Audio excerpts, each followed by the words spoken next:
is Notsam Wrestling. Introducing your host from New York, here is Sam Roberts. Hey, happy Notsam Wrestling 336. Hope everybody's doing good. Hope everybody's doing well. Let's get things started. I'm watching SmackDown, and matches are getting announced like crazy for WrestleMania. They got 2 nights of WrestleMania to fill and only a couple of weeks to do it. And we talked about on the podcast how we were going to probably see an uptick in this stuff happening going forward. So we got Daniel Bryan officially added to the main event of night 2 of WrestleMania. Roman Reigns, Edge, Daniel Bryan. I think a lot of us saw it coming. I think it was pretty obvious the way the match at Fastlane ended. But I kind of like that they decided to tell a story that lasted the length of SmackDown. That's what I'm looking for. Like, there are so many things that happen in wrestling that I never understand why the option to tell a story is not exercised. So often they just go like, okay, well, this is where we're going, so let's just announce that we're going there. And it's like you could have told a story with it, but you decide not to. And I never understand deciding not to tell a story.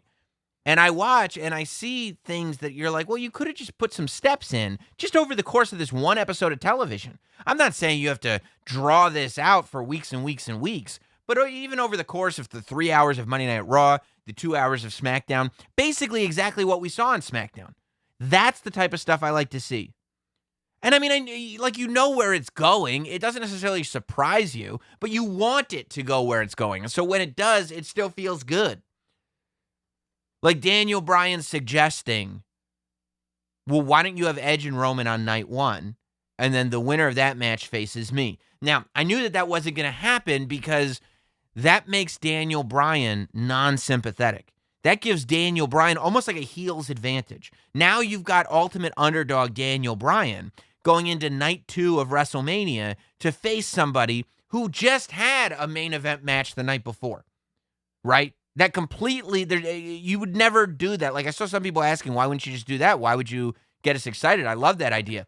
It would be a terrible idea because you wouldn't feel the way you're supposed to feel about Daniel Bryan. The whole appeal of Daniel Bryan is that he's this underdog. The whole appeal of Daniel Bryan is that he's got his back against the wall. The world is against him, and he's got to fight through everything.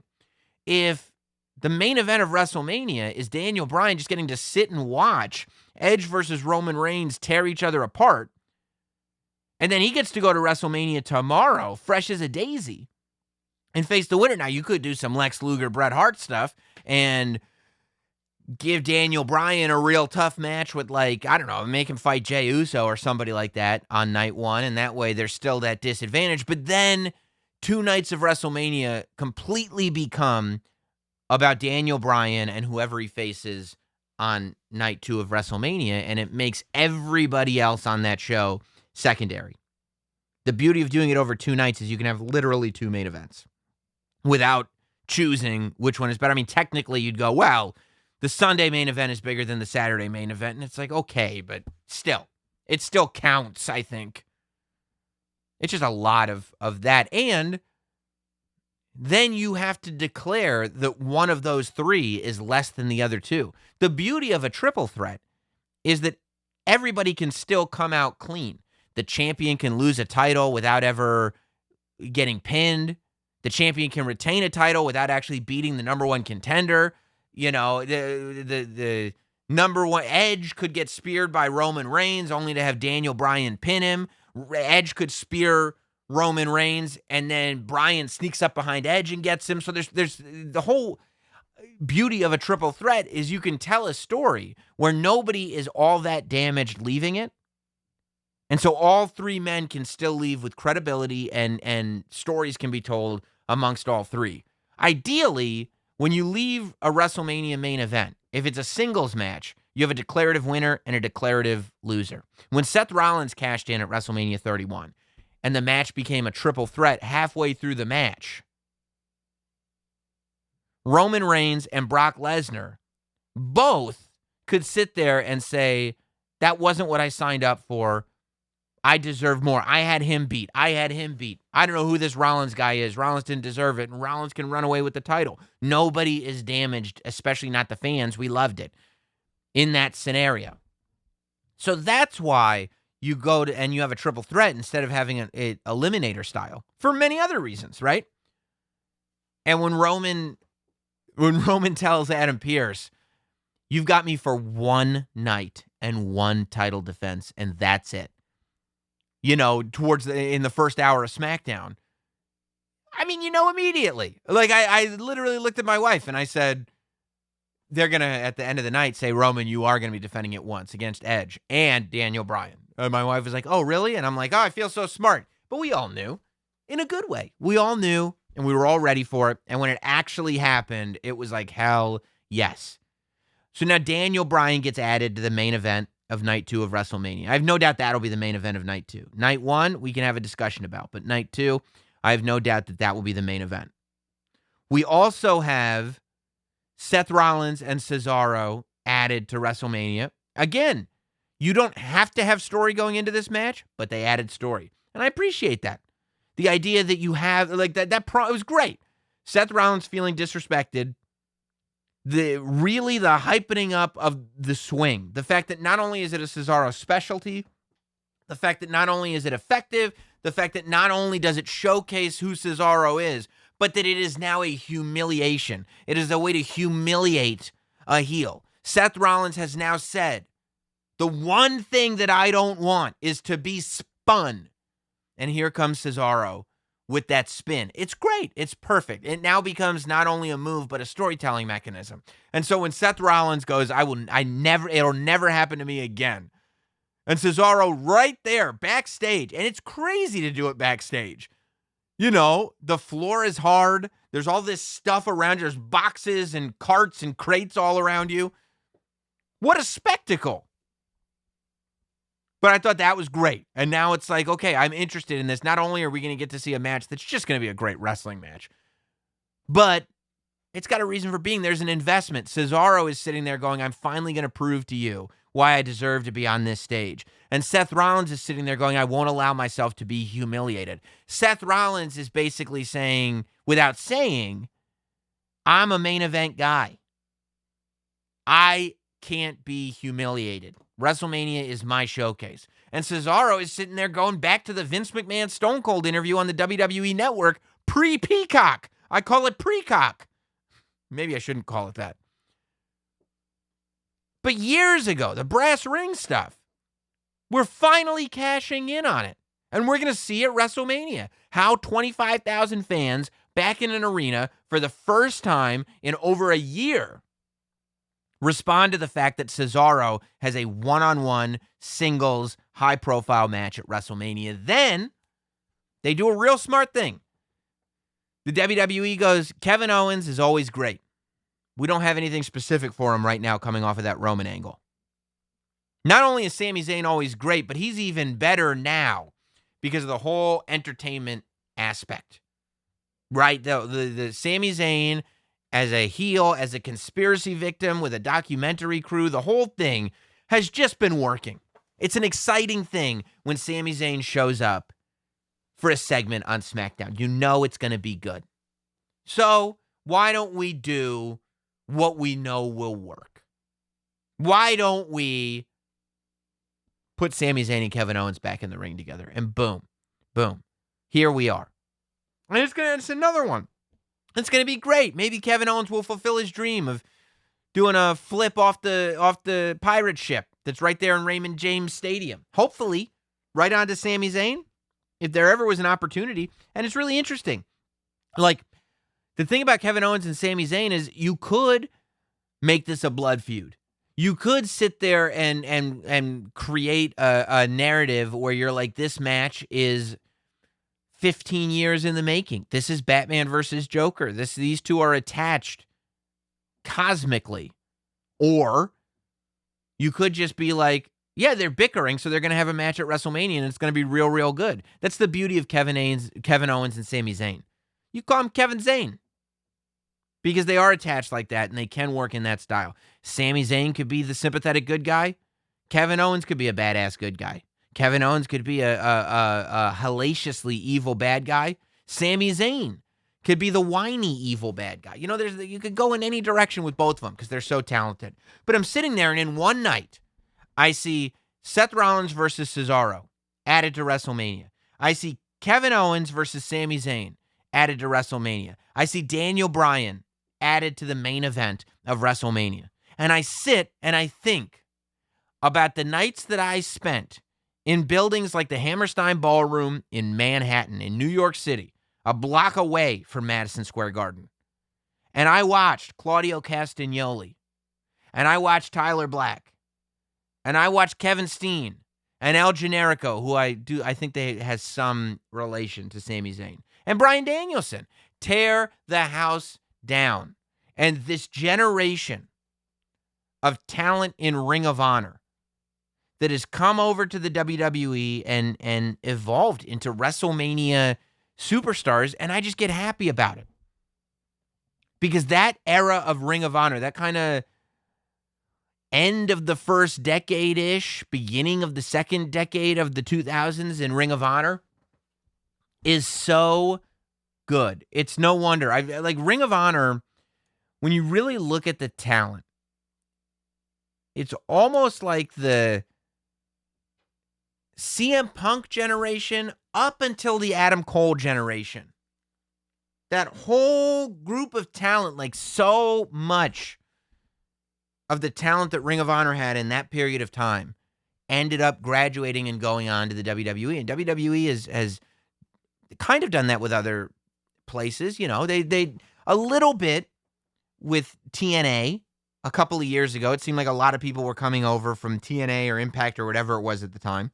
I think more recently, when you look at the people who've come into NXT, you're looking at a lot of people coming through Evolve. You know, the Matt Riddles and the Keith Lees and the Malcolm Bivens and the Leon Ruffs and that whole crew coming over from Evolve. But I don't know that there's been any group. And, PWG has a lot to do with it as well, right? Like a lot of those Ring of Honor stars, not like the CM Punk era, but a little bit after that. Like the Undisputed Era, the Kyle O'Reillys and the Adam Coles and the Roddy Strongs and I guess even the Matt Riddles and the Timothy Thatchers, like all those guys came through Pro Wrestling Guerrilla as well. But when you look, and that's why, I really think that that's an investment that WWE should make is buying out the older tape library of Ring of Honor. Ring of Honor had their 19th anniversary pay-per-view over the weekend, and I think years 1 through 15, sell all that tape to WWE.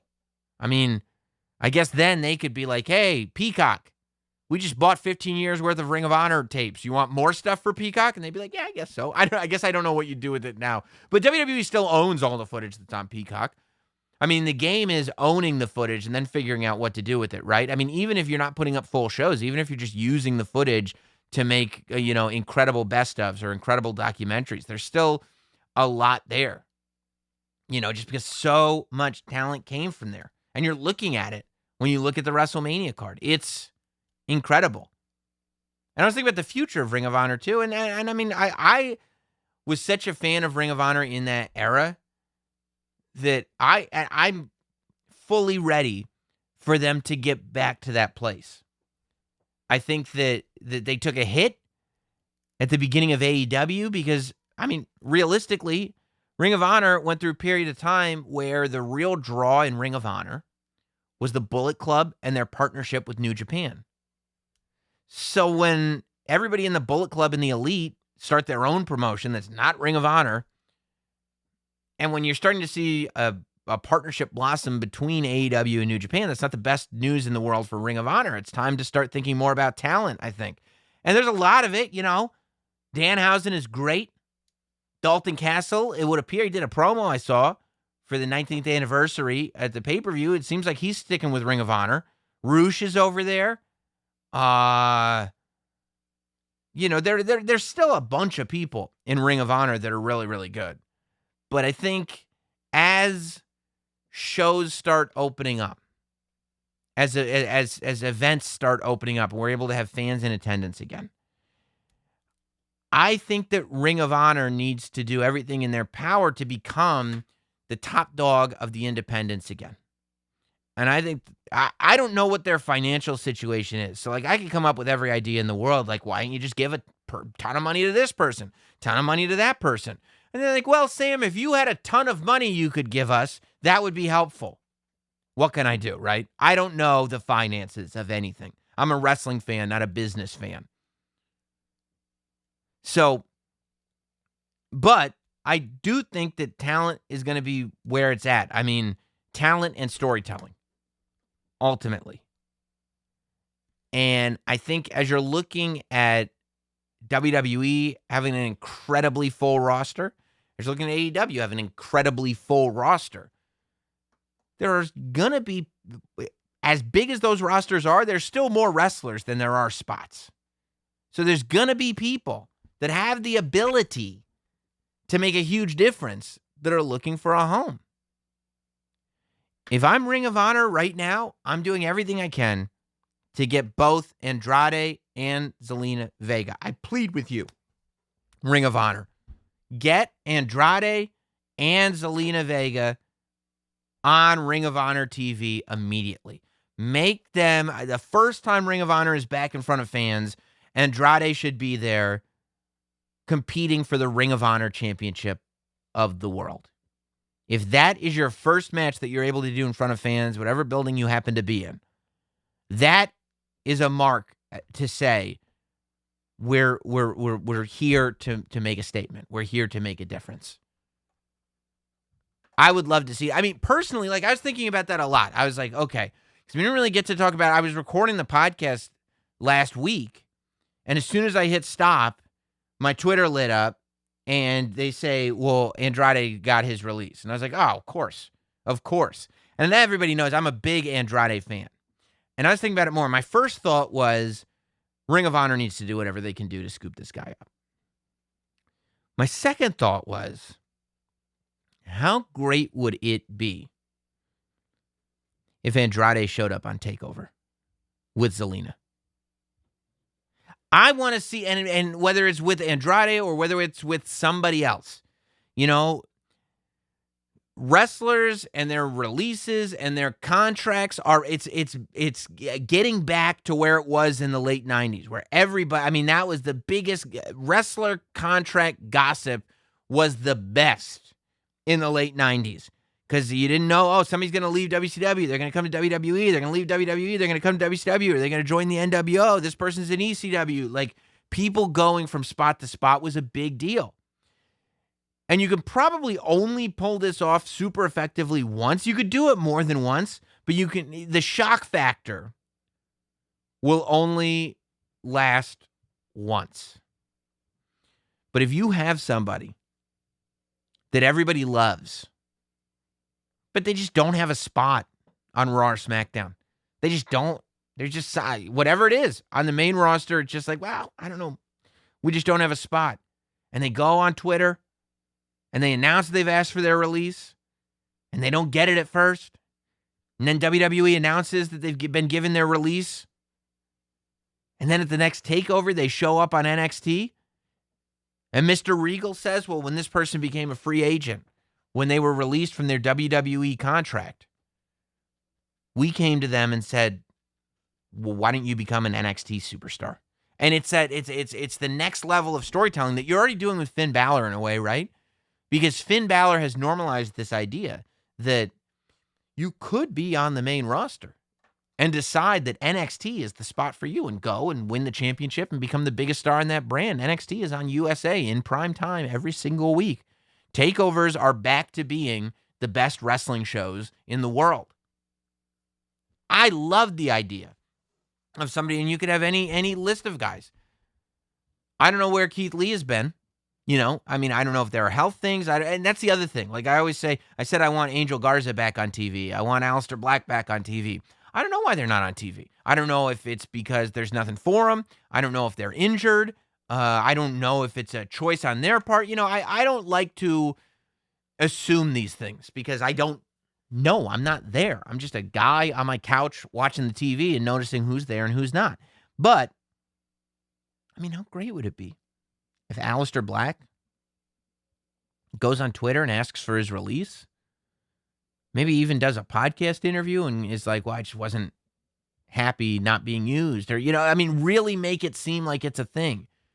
Especially with Andrade, just be like, there's no non-compete. Announce that there's no non-compete.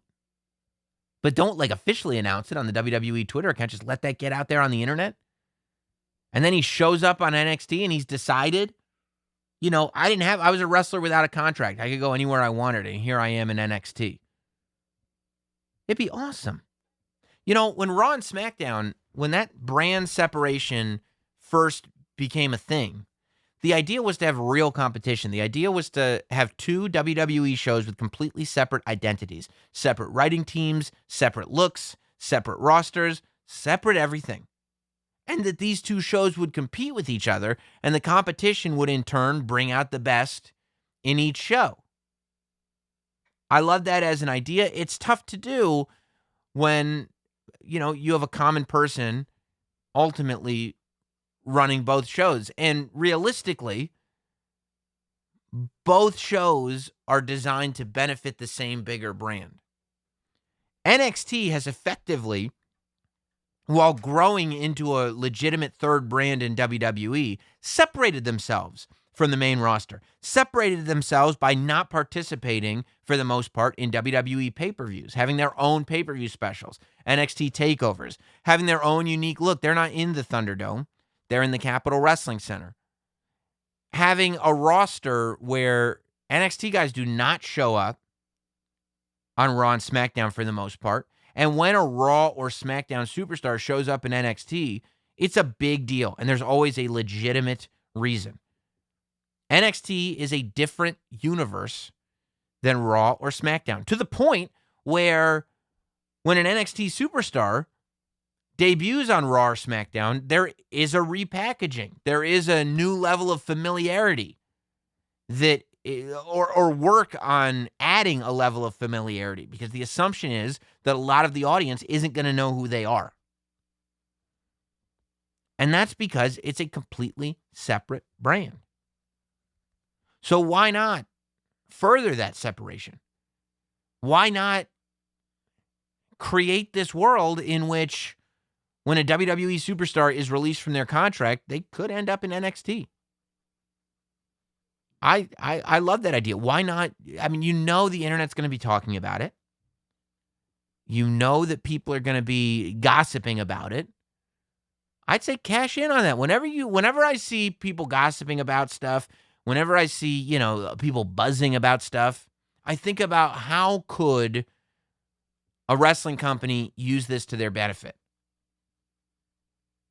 And I say create a storyline around it.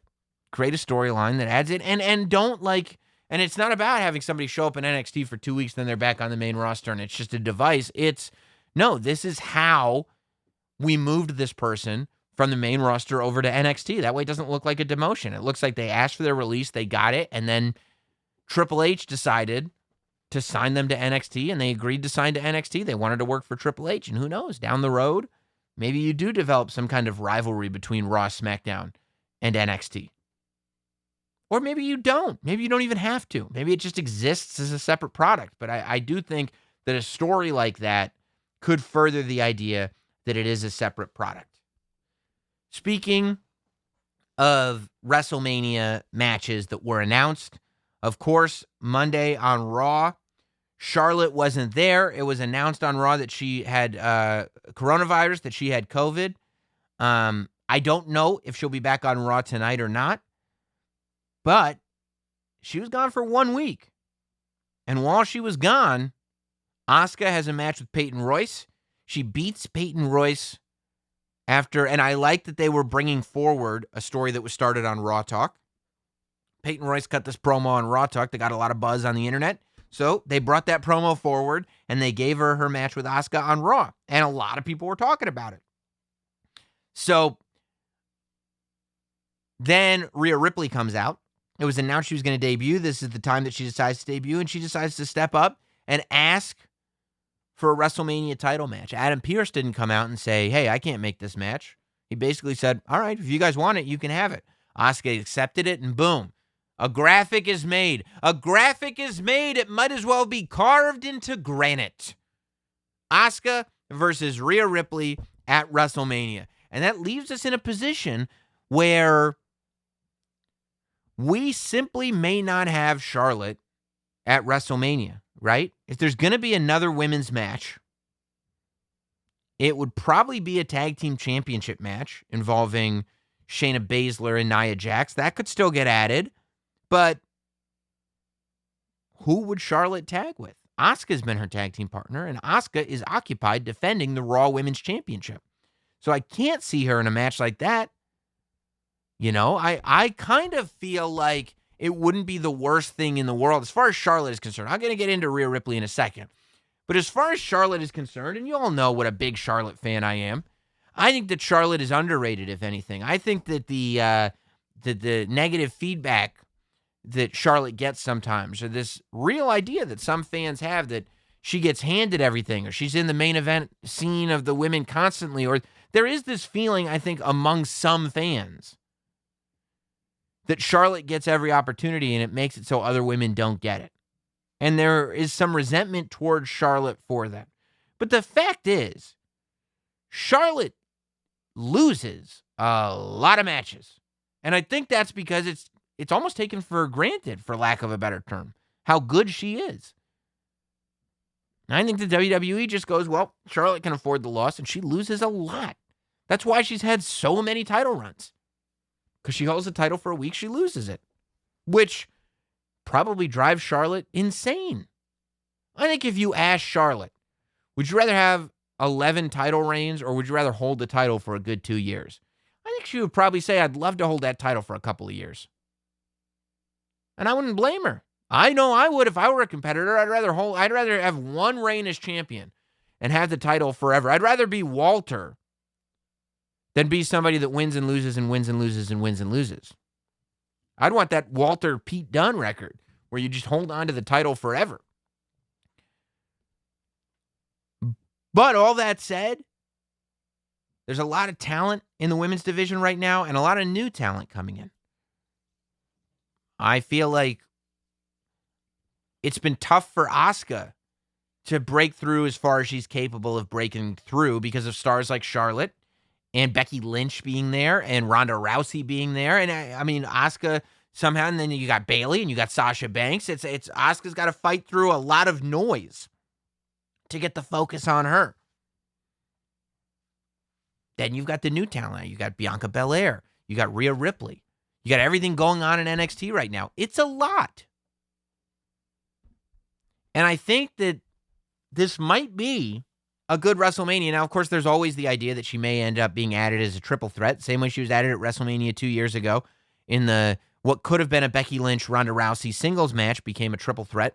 I think a lot of that was because it was going to main event WrestleMania, and they wanted to add a little bit of star power in there, a little bit more, I should say, star power in there. But, of course, there's the idea that theoretically, she could be added to either match, right? There is this world in which Charlotte gets added to the SmackDown Women's Championship match, and there is this world in which Charlotte gets added to the Raw Women's Championship match, and either one of those becomes a triple threat, much like the Universal title matches become. I hope it doesn't. As much as I love Charlotte, I hope that this is the WrestleMania that Charlotte is not on. And I hope that Charlotte spends the next year dominating. I would love to see Charlotte enter the Women's Battle Royal on the kickoff show of either one of the two nights and win the Battle Royal on the kickoff show. And win the Battle Royal, so she wins it. And I would love to see Charlotte spend the next year rebuilding. I'd love to see Charlotte not win the Battle Royal because she's still Charlotte, but not only not be in a championship match at WrestleMania, I'd like to see her spend a year away from the title. I'd like to see if we can build up an appreciation for Charlotte that leaves us at WrestleMania 38 going, just put the title on Charlotte and leave it there. That's where it belongs.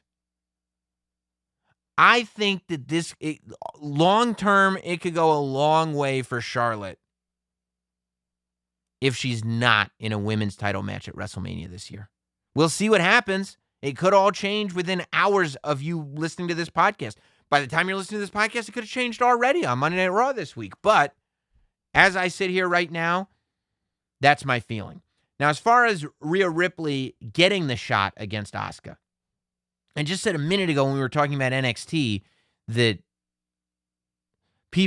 usually some work is done to get the audience familiarized with a talent that they might not be familiar with because they don't watch NXT. They watch Raw and SmackDown. NXT is a separate thing. That work is not necessarily being done for Rhea Ripley. Rhea is going straight to the Raw Women's Championship match at WrestleMania. Now, ultimately, we know Rhea had a title match at last year's WrestleMania. Rhea was in the final two at this year's Royal Rumble. Rhea had a showcase at Survivor Series a year and a half ago at this point. Like, Rhea's debut on the main roster is something that people have been waiting for a long time.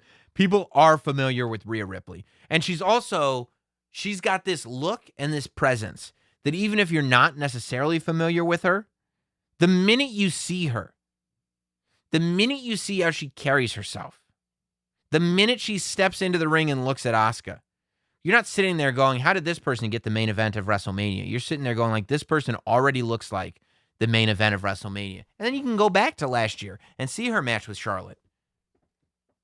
And then you can look at the run she had in NXT. I mean, you can listen to Triple H when he says that in, the not too distant future, Rhea Ripley is going to be looked at as one of the top talents in the professional wrestling industry. Here's what I would have changed to kind of get this out of the way. I think instead of having Asuka beat Peyton Royce and then having Rhea Ripley come out and challenge Asuka, I would have had Peyton Royce come out and then Rhea Ripley is the one who gets the match with her. Peyton Royce comes out demanding her opportunity and Rhea Ripley comes out, beats Peyton Royce, kicks the garbage out of Peyton Royce. And now we've seen her on Monday Night Raw. She's got a victory under her belt. We've seen what she can do. She beats Peyton Royce. Then she calls out Asuka.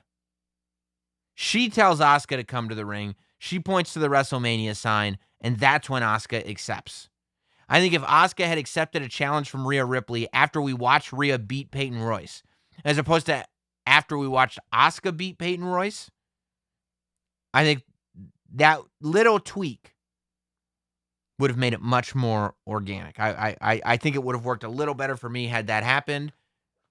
But still, I'm not sitting here, pretending like I don't understand it. Now, a graphic went up going, who do you think should main event WrestleMania? Night one?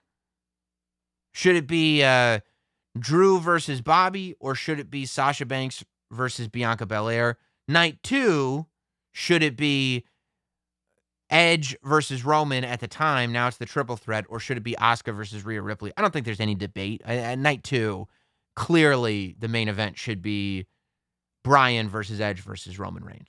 I mean, however that goes, that's what you close WrestleMania with. That's the big match. We harken back. I can't wait to see what the video package looks like for that. You've got Roman Reigns, who I don't think they'll build sympathy for. I mean, you could. You could talk about the fact that this guy was the champion, had to relinquish the title because he had cancer. Came back from cancer more dominant than ever. Had to leave again to protect his family because he had a compromised immune system because of the cancer during COVID. Returned, became the hottest star in the industry, and has not only become the Universal Champion again, but has become the defending Universal Champion walking into the main event of WrestleMania. You have Edge, who was not supposed to be here, who was not supposed to ever be in a wrestling ring again, who is now back after winning the Royal Rumble, but has a chip on his shoulder, and is here to fulfill a dream that we never thought would happen. And then you have Daniel Bryan, who hasn't been in a WrestleMania main event since he shocked the world, since he changed the world at WrestleMania 30. And all three of them are going head to head to head. You could justify any one of those three winning the title in that match. You do not walk into that match knowing what's going to happen. But you do walk in knowing that realistically you could see any of those three leaving WrestleMania as champion. And that's money, baby. That's what you want to see. Now, over on night one, I want to see, and I talked about this in depth on Thursday, Not Sam Thursday, the Patreon exclusive Notsam Wrestling Podcast, the second podcast of the week that comes out every Thursday, only for the shills at patreon.com/NotSamWrestling. I want to see Sasha Banks versus Bianca Belair, main event, night one of WrestleMania. The only reason that match wouldn't main event night one of WrestleMania is because of the story. And I don't think we're at a main event level story yet. I am optimistic. I think we can get there. I think we can tell a main event story, and it's not a complicated story. I think Sasha Banks and Bianca Belair have the ability to tell a main event story, to tell a story that correctly illustrates the true importance of this match. I think that once this match gets in the ring, I think it's going to be a match people talk about for a long time. I think it has the potential to be one of those landmark matches. I think that this match has the potential to be something that people talk about for years. But as of now, as of today when I record this podcast, it won't be the story going into this match that people talk about. And that's a shame. And it doesn't have to be that way. But we got a couple SmackDowns before WrestleMania. So who knows? Maybe we could change it up. And if we don't, I mean, I'm still going to be excited for the match. It's just, you can make me excited right now as opposed to waiting until WrestleMania when I actually see that it's happening in front of my face. Hey, speaking of happening in front of my face, so famous YouTuber, podcaster Logan Paul gets announced for SmackDown on Friday. And apparently now, according to the internet, is going to be at WrestleMania. The internet says Logan Paul is going to be part of the Kevin Owens, Sami Zayn match. I love it. I think it's great. I mean, even saying Logan Paul is a mainstream celebrity at this point. Like, people who don't know YouTubers know who Logan Paul is. He's as mainstream as any other celebrity, I think. I mean, people know him by name. And even the people who don't really know him, they know the Paul brothers, right? Jake Paul was just all over Twitter over the weekend. On Friday, he was all over Twitter because of the press conference he did before his fight with Ben, what's his name, Askren? Something like that. If I got it wrong, people are going to kill me for it. But whatever, you could tweet me. I did an entire podcast once where I got Damian Priest's name wrong the entire time. Luckily, I was complimenting him, but it happens. Nothing's scripted. Here, anyway. So, Jake Paul was all over everybody's lips after the press conference. And, he's been in big fights. Logan Paul's been in some big fights, too. So that's to say that even people who don't really know Logan Paul, they know of the Jake Paul, Logan Paul thing. They might get the two confused. They might not even know there's two of them, but they know who it is. And he's a big, big star. And I'll never get mad at big stars being involved in WrestleMania. I'm a little surprised that the Bad Bunny Miz match is a singles match and not a tag match. And I think that, look, I think you can make this make sense. I think Kevin Owens and Sami Zayn are completely capable of it. I think if Logan Paul were coming into WrestleMania and just having a match with somebody and you've got 2 weeks to promote it, I think that'd be a little much. But The idea that he's just going to be somehow involved as a referee or enforcer or in somebody's corner or doing something, apparently, in the Kevin Owens-Sami Zayn match, if that is true, I think it would ultimately be a good thing. You know, I think that it elevates, actually. This isn't the Kevin Owens-Sami Zayn match. This is a Kevin Owens-Sami Zayn match, and it's at WrestleMania. So why not put a little star power on it? I got no problem with it, and I think Logan Paul is a good guy to do it. We got some Hall of Fame names added to the class. Eric Bischoff, of course, was last week. The week before that, who was the week before that? Going into the 2021 WWE Hall of Fame class. It was, of course, the 2020 classes JBL, Batista taken out, the NWO, the Bellas, the British Bulldog, Jushin Thunder Liger. This time it's Eric Bischoff. And these are all going in together. Right, Molly Holly was the first person. Then this week it was confirmed by WWE India, at WWE India, that the Great Khali is going in, which is amazing. I'm assuming Jinder Hall will induct, maybe Dave Kapoor, I don't know. And this is a biggie. It was announced that Kane is going in. I think Kane will probably be the headline class for 2021, but they'll probably, I don't know if they'll combine them all or not. I think Kane would be the headline, though. Kane's a good pick. I'm glad that they're not putting The Undertaker in this year. I wonder if The Undertaker will induct Kane. Probably not. Who would induct Kane? You could have Jerry Lawler induct Kane. You could have X-Pac induct Kane. He'll be there anyway. You could have Tori induct Kane. Daniel Bryan would be good to induct Kane.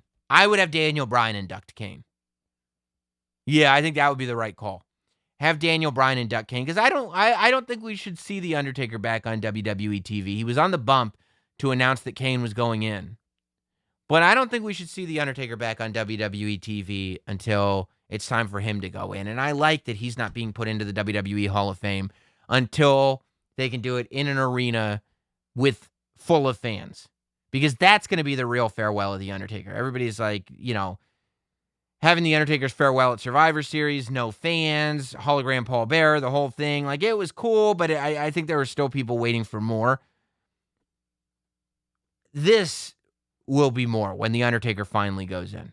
Because The Undertaker can go in, he can then get a tribute at WrestleMania, he can then get a tribute the next night on Raw. It can be an entire thing. That can be The Undertaker's real goodbye with fans in the audience.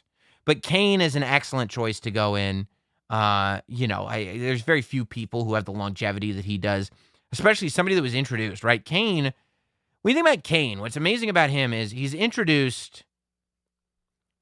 The character of Kane should be short-term regardless, right? Like, The Undertaker has a history of people who monsters are brought in, The Undertaker takes them out, and you don't really hear from them again. They just kind of fade away. Even Kamala in the WWE. I mean, Kamala had a huge, long run before The Undertaker. He was there in the 80s. He left for a while. He came back. But once The Undertaker beat him, he was around for a little bit after that.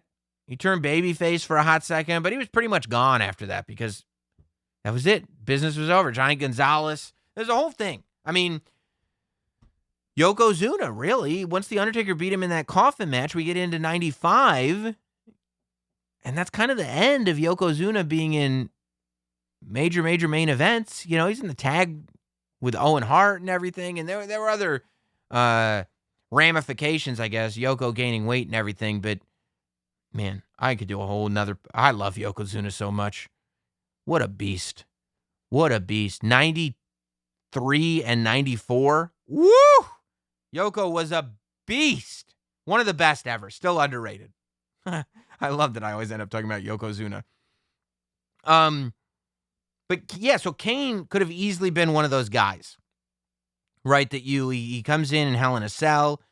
They work until WrestleMania. The Undertaker beats him at WrestleMania. They do the Inferno match.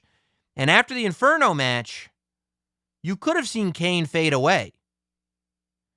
But, the team starts building between Undertaker and Kane. Then Kane starts to become a little bit more human with X-Pac. And, just watching Kane's character evolve and ebbs and flows and more evil, more human, less human. Over the years, it's an amazing, amazing thing. Kane has created a pretty incredible legacy as far as characters go. For me, given my age, I remember The Undertaker's entire career before Kane.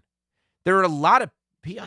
Kane debuted October of 1997, right? So you don't have to be old. If you're 25, if you're 25 years old, you weren't alive before Kane was wrestling. If you're 30, that puts you what? In 91, you would have been born, right? 91 to 2001 to 2011. So if you're 30, you were born in 91. That means when you were first born, The Undertaker was already wrestling. He was already in WWE. When Kane debuts, if you're born in 91, you're 6, maybe 5. You're either 5 or 6 years old. You could be 30 years old now. Man, I'm old. And still, Kane would mean just as much to you as The Undertaker does because of because of his legacy and because of the career that he established outside of The Undertaker. It's an amazing thing, and Kane's got so many great moments. I hope Daniel Bryan puts him in, and I'm looking forward to his speech. Also, the heavy rumor, and I don't even know, is that Rob Van Dam is the last name that's going to get mentioned. I guess WWE didn't officially announce it, but every website said that Rob Van Dam was going into the Hall of Fame this year.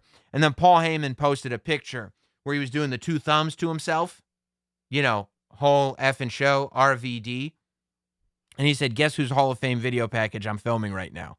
And so that's kind of like, okay, Rob Van Dam's going in. And good for Rob Van Dam. That's a big pat on the back to Paul Heyman. Because let's be honest, there weren't that many characters. The Rob Van Dam character, the Rob Van Dam that's going into the Hall of Fame, the Rob Van Dam that achieved notoriety in WWE and TNA, everywhere that he went, really was created and established in ECW. The WWE version of Rob Van Dam is not a different beast than Rob Van Dam in ECW. They just took that character and brought him over. And there's not almost anybody that was able to go from being a main eventer in ECW to being a main eventer in WWE to being a main eventer in TNA. That's ECW Rob Van Dam going into the Hall of Fame as far as I'm concerned. There's really not much difference. So assuming that's true, I'm super, as an ECW fan, it's freaking amazing. It's unbelievable. Hopefully Rob Van Dam signs a new merch deal with WWE since he's going into the Hall of Fame. We get a bunch of Rob Van Dam figures out of the deal. And if you're asking who should induct Rob Van Dam into the Hall of Fame, very easy question. Bill Alfonso. And that speech, that induction speech, he should cut it right down the middle, daddy. Fonzie inducts Rob Van Dam into the Hall of Fame. All right, guys, let's get into it. Big interview day here on Notsam Wrestling. Now,